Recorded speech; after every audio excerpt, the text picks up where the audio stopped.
हाय, hello, नमस्कार मंडळी. तर कसे आहात सगळे? आशा करते सगळे व्यवस्थित असाल. तर चला, एक नवीन रेसिपीमध्ये तुमचं स्वागत करते. तर आज मी बनवणार आहे माउथ वॉटरिंग बेरीची मिठाई. तर या अगोदर तुम्ही तूप कढवल्यानंतर बेरीचा वापर कसा करायचा नक्की माझ्यासोबत शेअर करा. तर मी तुमच्यासाठी आज बनवणार आहे बेरीची मिठाई. तर किती टेम्पटिंग आणि टेस्टी अशी ही मिठाई बनते. या अगोदर कधी तुम्ही बेरीचा वापर केला आहेत का? जर बेरी तुम्ही फेकून देत असाल, तर प्लीज तिला फेकून न देता अशा प्रकारे तिची मिठाई बनवा आणि आपल्या घरच्यांना देखील खुश करा आणि स्वतः देखील खुश व्हा. कारण इतकी टेस्टी आपली ही मिठाई बनणार आहे. तर चला, बेरीला एका पॅनमध्ये थोडंसं परतून घेऊया आणि त्यामध्ये ॲड करणार आहोत आपण 1 कप दूध. दूध व्यवस्थित मिक्स करून घ्या. कारण बेरी ही हार्ड झालेली असते, तिला आपल्याला दुधामध्ये व्यवस्थित शिजवून घ्यायचं आहे. त्यामुळे आपली बेरी खूप सॉफ्ट बनते. तर त्यातच मी ॲड करणार आहे 3 ते 4 चमचे दूध पावडर.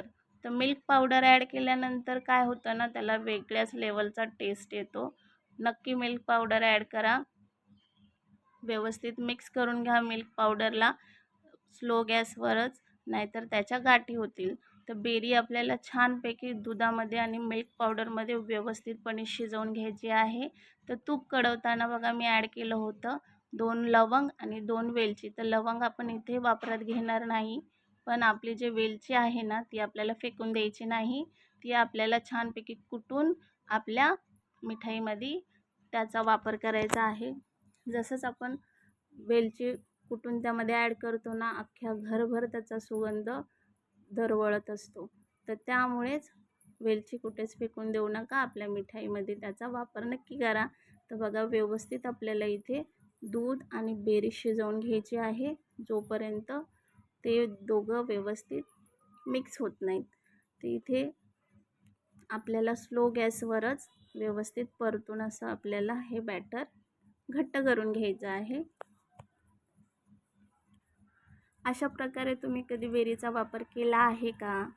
बाहेरच्या केमिकल फ्री मिठाई तुम्हाला कुठेच मिळणार नाही. त्यामुळेच तुम्ही आपल्या घरीच अशा प्रकारे मिठाई तयार करा आणि घरच्यांना देखील खुश करा. तर बघा, इथे मी अर्धी वाटी ॲड केलेली आहे साखर. तर तुम्हाला साखरेचा वापर नाही करायचा, तर तुम्ही इथे गुळाचा वापर देखील करू शकतात आणि साखर किंवा गूळ तुम्ही तुमच्या आवडीनुसार कमी जास्त देखील करू शकतात. तर मी इथे अर्धी वाटीपेक्षा कमी साखरचा वापर केलेला आहे. तर बघा, असं घट्टसर आपलं हे बॅटर झालं की त्यामध्ये आपल्याला ॲड करायचं आहे चॉप्ड काजू. तर बघा, इथे थोडेसे काजू घेतलेले आहेत मी. तुम्हाला काजूच्या व्यतिरिक्त जर दुसरे काही ड्रायफ्रूट ॲड करायचे आहेत, ते देखील तुम्ही करू शकतात. तर व्यवस्थित आपल्याला असं परतून घ्यायचं आहे. तर बघा, असं घट्टसर आपला असा गोळा रेडी झाला की समजायचा आपली मिठाई रेडी झालेली आहे.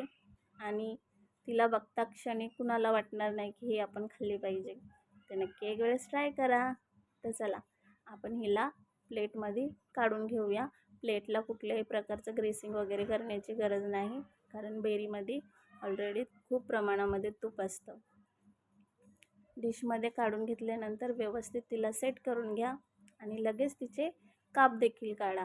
कारण जर तुम्ही तिला आत्ताच कट केलं नाही, तर ती थोड्या वेळाने खूप हार्ड होईल आणि तिला तुम्हाला व्यवस्थित कट करता येणार नाही. तर व्यवस्थित सेट करून आपल्याला तिला कट देखील इथेच करायचा आहे. तर अशा प्रकारे आपण आज बनवली आहे बेरीची मिठाई. आणि तुम्हाला रेसिपी कशी वाटली नक्की कमेंटमध्ये मला कळवा. आणि चॅनलवर जर का तुम्ही नवीन असाल तर प्लीज चॅनलला सबस्क्राईब करा आणि तुमचा सपोर्ट माझ्याबरोबर नेहमी असू द्या. बघा, मी इथे लगेच तिला गरम असतानाच कट करून घेणार आहे. तुम्हाला जसे तिला कट करायचं आहे तुम्ही त्या प्रकारे कट करू शकतात. माझ्याकडे थोड्या प्रमाणामध्येच बेरी होती, त्यामुळे मला काही एवढी जास्त करता नाही आली. तुमच्याकडे जितक्या प्रमाणात असेल तितक्या प्रमाणात घ्या आणि मस्त अशी घरच्या घरी माउथ वॉटरिंग मिल्क केकपेक्षाही टेस्टी अशी तुमची बेरीची मिठाई होईल.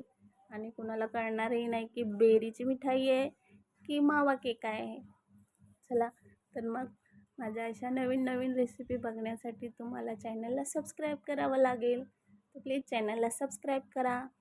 तर बघा मी इथे बेरीची मिठाई कट करून देखील दाखवली आणि तिचं बघा तुम्हाला तोडून देखील दाखवते की किती ज्यूसी आपली ही मिठाई रेडी झालेली आहे. तर नक्की एक वेळेस ट्राय करा.